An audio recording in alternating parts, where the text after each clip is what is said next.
All right, well, this is our evaporator unit. We've got raw sap coming out of our head tank. The sap comes down through the float box, and when the sap comes in, it's mostly water. It's only 2% sugar. We've got a lot of boiling to do. So we've got this big evaporator, which sits on top of this iron wood stove, and boil all that water off and up to the holes in the roof. There's a divider here that separates the right from the left side. It enters this front pan. It has to go all the way the length of one pan before it crosses into the next. And as it goes, it gets sweeter and sweeter. And by the time we get to this fourth pan, it's getting really, really close to maple syrup. We draw it off when it's almost done. We run it through some filters. Once it's at the perfect consistency, we take it and put it straight into the bottles from there. Oh, outside in the sugar bush?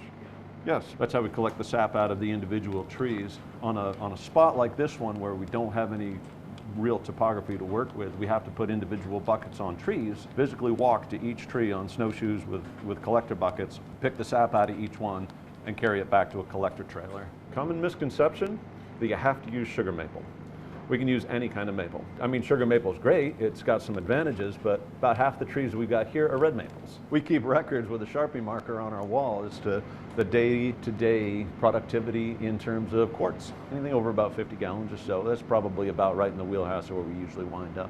Some years it doesn't go that well, but there isn't a thing we can do to control that. For me, it's always just this horrible time of year.